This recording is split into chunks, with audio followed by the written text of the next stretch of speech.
Oh, hi. Welcome to Aquata Zoo, where we like to nerd out over all things zoo and aquarium related. I'm l.semple, and today I'd like to talk to you a little bit about internal versus external hiring.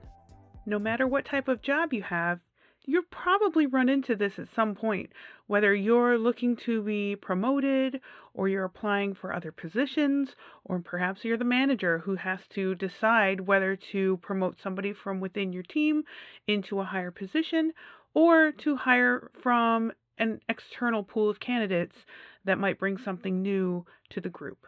I will say there is no hard, fast answer on which one is better. It kind of depends on the situation, and some people lean more towards one over the other, and that's not necessarily a bad thing, but there are things to be mindful of. So let's talk about it. In most cases, it's a pretty logical step, I think, to work really hard, produce really well, meet all of your objectives and volunteer for a little extra maybe, and really kind of become part of the team, a value to the organization.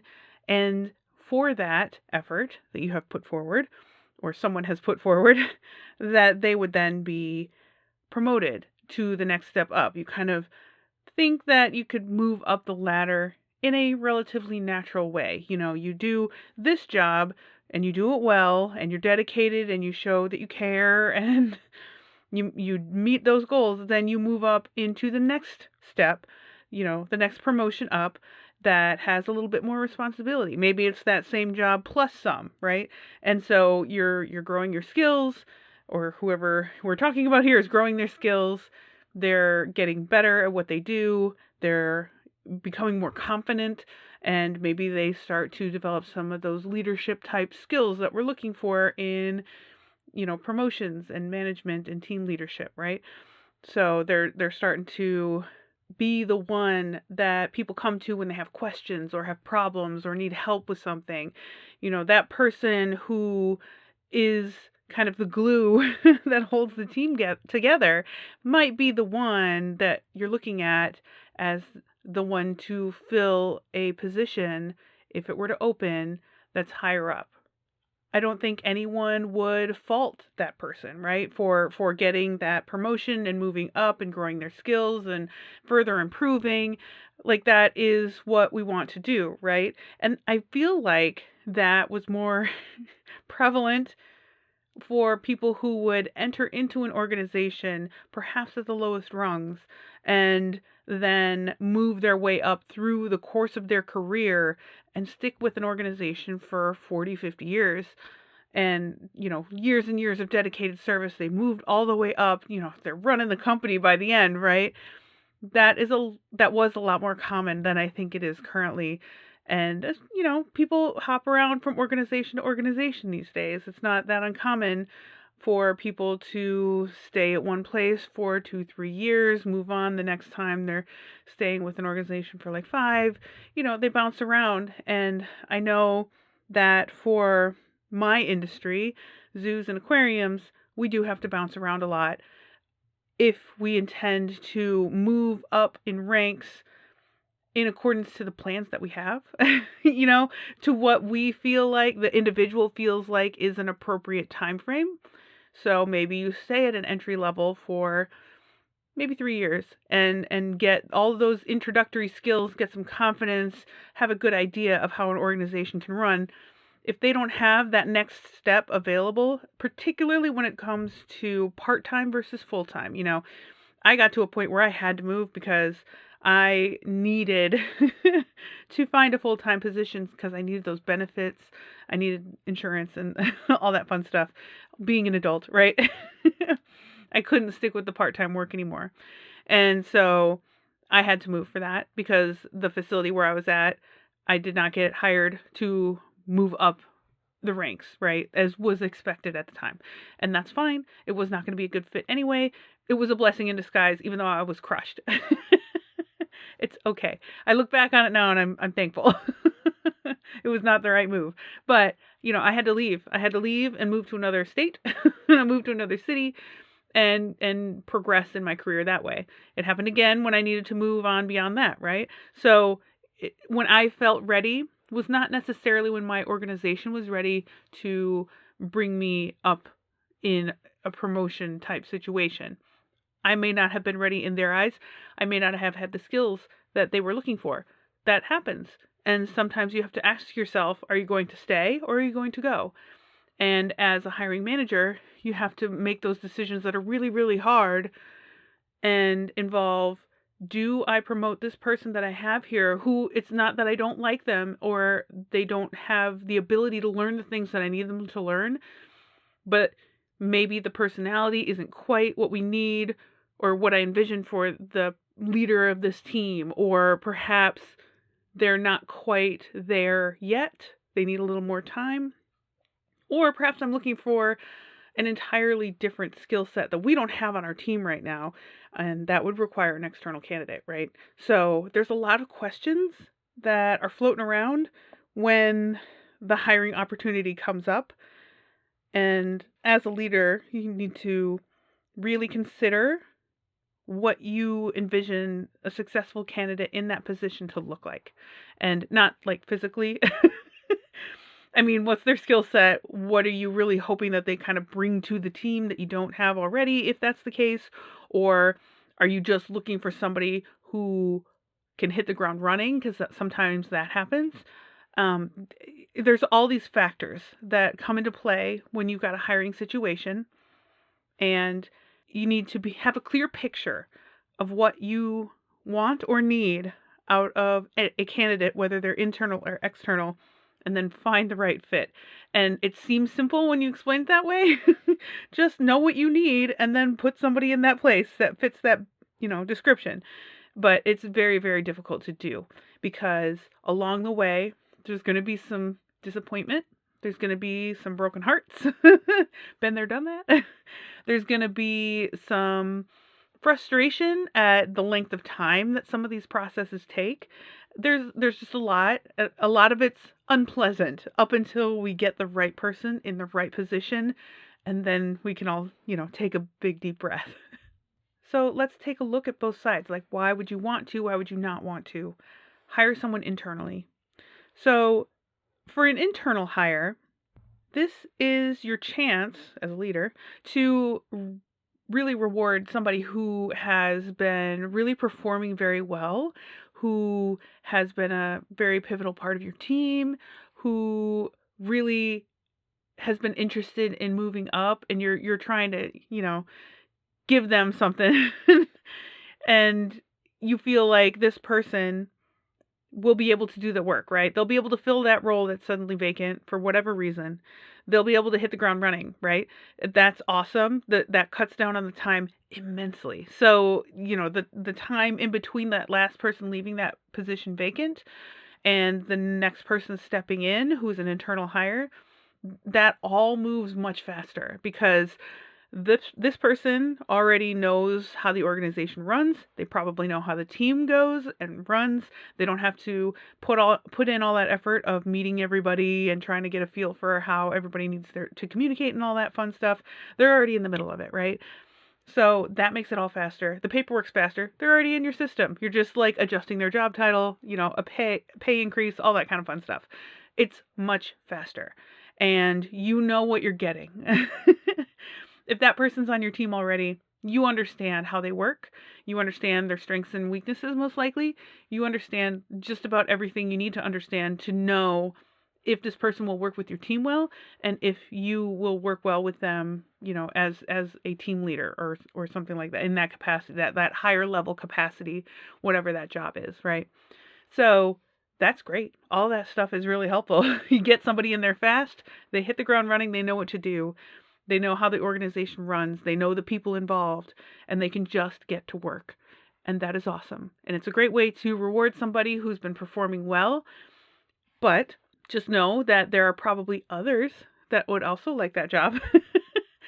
And having a competition in your team is very difficult. I'm not going to say that it's impossible, and it's very possible that everybody kind of understands what the quote-unquote hierarchy is, as when it comes to, time served or skill level, that kind of thing. Like, people are pretty well aware of where they fall in relation to others oftentimes when it comes to a competition for one vacant position. But it's still a hard fight, right? Like, it's hard to accept. It's hard to be supportive of your coworkers and friends. You still got to work with them afterwards, right? And so that's a tough thing to do. And it's some places that I've seen have opted to just not do that to avoid that competition internally. One other thing that could be a problem is that you are not introducing any new skills to your team, any new knowledge or viewpoints or diversity to your team. That is not necessarily the end of the world. However, I have seen places that really heavily rely on internal hires. They become very homogenous over time, especially over a long period of time of hiring internally for 10, 20 years. Things get very homogenous, and the creativity is quite stifled, right? It's just it's just because they don't have additional viewpoints. You do this work the same way that you always have. You do it the way the person before you did it, and then they did it the way the person before them did it. There's not a whole lot of new ideas coming in and new creativity and innovation in how we're getting this work done, because you just can't wrap your head around another way to do it. I have been in this position before where there was literally no other way that I could think of to do something, because I'd only worked for one facility in my industry, and there was logically not another way in my brain. I just couldn't even think about it. Granted, to be fair, I am not a creative person. So there is that. I admit that. But at the time, I thought I knew everything that I needed to know, that I could have known for that facility, and maybe that was true. But then when I went to another facility, my eyes were opened and I realized, like, oh, there's 100 different ways to do some of these things. That's way more cost effective. That's way easier. That is, more eco-friendly. In my case, working at an aquarium, there's lots of other factors here that I could be tapping into that I just didn't even realize were an option previously, because we did things the way we did them, and rarely did people deviate from that idea or that set of steps, that procedure, that protocol. That is just how we have always done it, and I couldn't see another way to do things. So in that way, you're kind of stunting the growth of your team a little bit, just because there are no new viewpoints and opinions and challenges to the thought process when you're coming up with ideas or problem solving. We just do it the same way. We solve things the same way we always have, and we don't really have the freedom or knowledge enough of other ways to do stuff to really come up with something creative and innovative, because we haven't introduced any more ideas or skills or thought concepts, processes to our team, because we keep hiring internally. Another thing to watch out for is that I know I mentioned, like, having a picture of what this person in this position would look like, and I said not physically, but sometimes if you have a manager who hires a certain type of person that they naturally gravitate towards, they don't realize that they're hiring many of people who they gravitate towards who are similar. That could be in looks, that could be in thought process, that could be just in personality type. There's a lot of ways where one hiring manager years ago could have hired a bunch of people who have this trait, or who look like this, or who do this one thing. And those are the people that they hired. And now those people keep moving up through the institution, which is okay. But you need to take a a look at what you've got here, because now you've just kind of inundated your organization with one type of person, which is also a loss of diversity.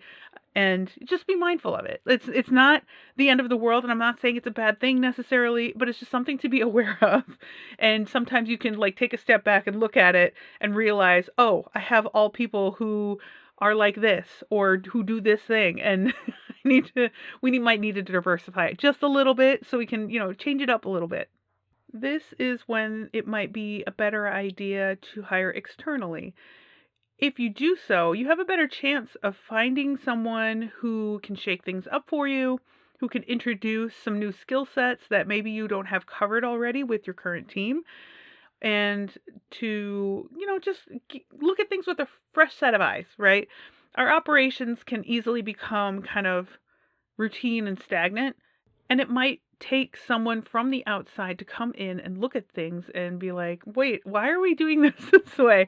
I know of a much easier, much better, much more cost effective, whatever way to do this so that, things run more smoothly, right?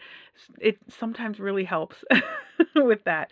I know when I moved jobs at one point, I walked in and I was seeing some safety issues right off the bat. And I am of the opinion that you should not start changing things as like a team leader or, executive, whatever. You should not start changing things immediately until you've watched how the process goes, with the exception of safety things. So I saw safety issues. They were not horrific. It was not the end of the world. However, I was very concerned that people were going to hurt themselves while trying to move heavy things back and forth. And so one of the very first purchases I made for this facility was like flatbed carts. So that they could move materials and equipment and everything back and forth easily, rolling it from place to place on the flatbed cart rather than breaking their backs and dragging stuff across the floor, ruining the floor, hurting themselves, like tugging things at awkward angles. I was just so concerned about it, but I made that change immediately. And all it was someone else coming in and seeing how this was operating and being like, no, this has to change. Again, I don't change things when I walk into a new job unless I have a deep understanding of how the operation goes and why people are doing the things that they're doing, and get a really deep understanding of what's going on before I dare to try and shake things up. Another thing you could consider is that it will eliminate the internal competition factor. In some cases, in some teams, it could be really damaging to have your internal candidates fighting amongst themselves, right? I'm not saying you should definitely hire externally if you think that there's going to be a quote unquote fight, because it may not be an actual fight. It might just be friendly competition. It could be supportive. But if you don't know how to handle that as the supervisor, as the leader of the group, it can be easy. It could be an easier way out just to say you're going to hire an external candidate and kind of eliminate that from the equation. Now you're going to still have upset people, but for a different reason. But I have seen some facilities choose to hire externally specifically because they have many internal candidates that could fill the position, but they all need more time, or there's some other factor in it that makes them not quite the right fit. And so rather than having them go toe to toe with each other, basically trying to get that position, they just kind of nip it in the bud right off the bat and say, we're not going to hire internally, right? So it's upfront, everyone understands, and then the feeling of competition internally is eliminated. And also, as the external candidate comes in, the internal candidates are not then resentful of the external candidate, because it's not that person's fault. I mean, it wasn't anyway, but I have also been in facilities that usually hire a certain way. They usually hire internally, and one time they hire externally, and then that causes huge resentment with the people who could have filled that position internally but didn't get it. And so that makes the difficulty on that external candidate coming into the situation exponentially harder. So that is setting them up for failure. And so just keep that in mind if you're in the midst of hiring decisions. If things are getting stagnant on your team, maybe with their work or maybe with their knowledge or skill set, there's the possibility that bringing in an external candidate will help.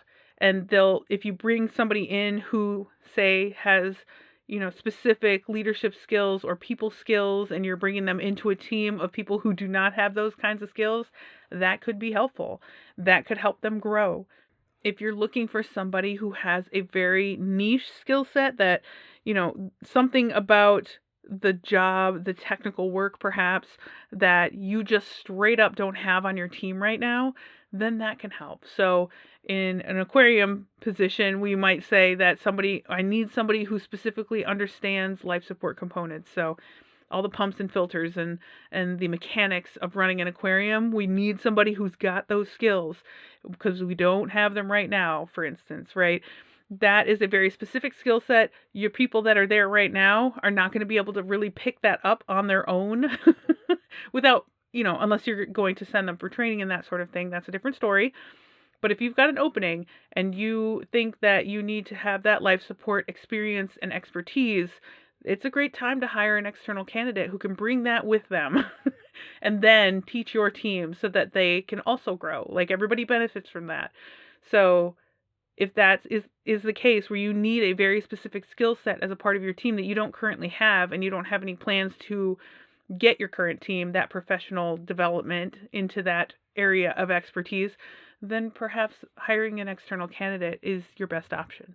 And if you have taken your step back and you realize you have a very homogenous team that looks the same way or acts the same way or thinks the same way, it might be time for an external candidate to shake things up a little bit and to inject a little bit of creativity, innovation, just a new viewpoint into that situation so that your whole team can benefit from that growth, right? Having that other person there who can challenge their thought process and kind of break up the groupthink that tends to happen when lots of people have been working together for a long time and have gotten comfortable with their routine together. Having someone else come in who kind of challenges that or changes it up a little bit, it could be actually pretty good. It could be at least opportunities for learning and understanding that not everybody works the same way, and it's okay.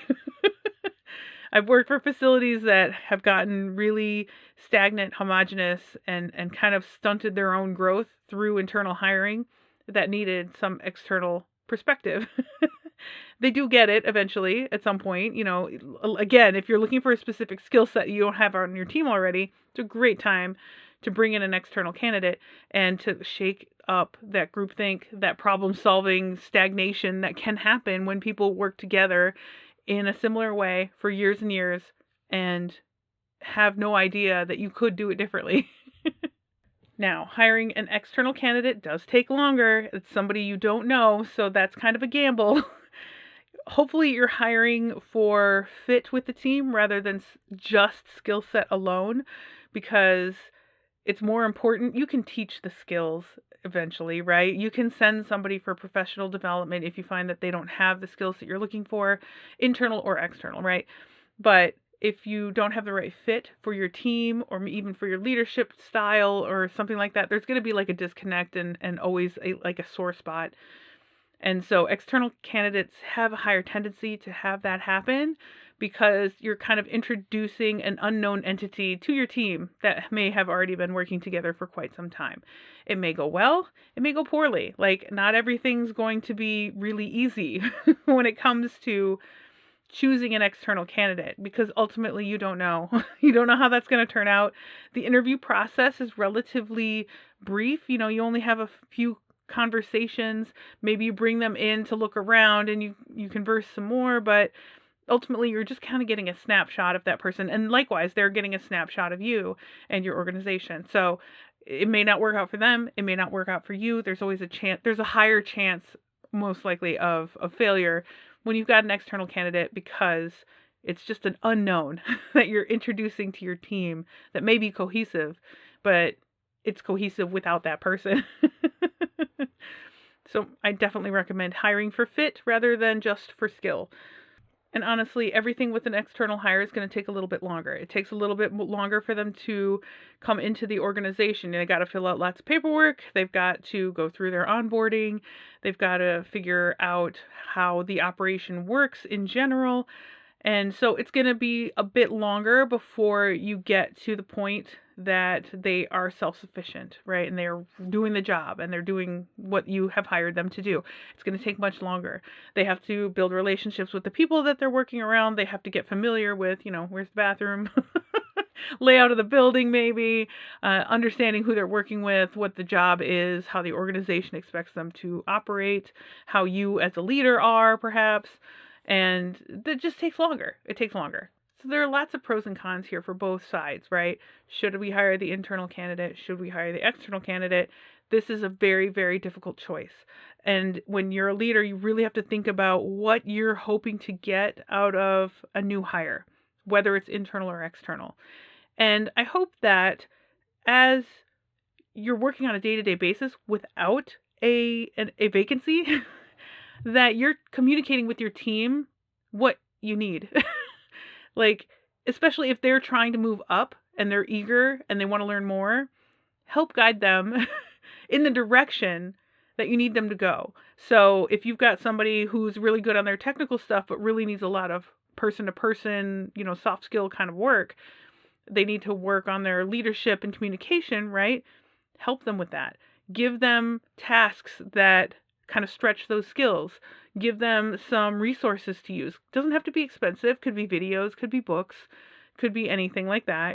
There's free trainings. There's, slightly more expensive, like paid for trainings, but it doesn't necessarily have to break the bank, right? There's online options here. So what I'm saying is, like, give your team the chance to grow into that person that you will eventually need. So that they're not sitting there wondering why they're not the fit for that promotion. That's kind of unfair to not communicate what you're expecting of them if they were to move up through the organization in a linear fashion. Like, let them know. If that's what they're aiming to do, it's fair to them to tell them what they need to do to get to the next level, if that's their goal. And if you can help them do that, all the better. But then when there is a vacancy that you're looking to fill, you will have a better idea of whether your internal candidates can handle it or you need to find an external candidate instead.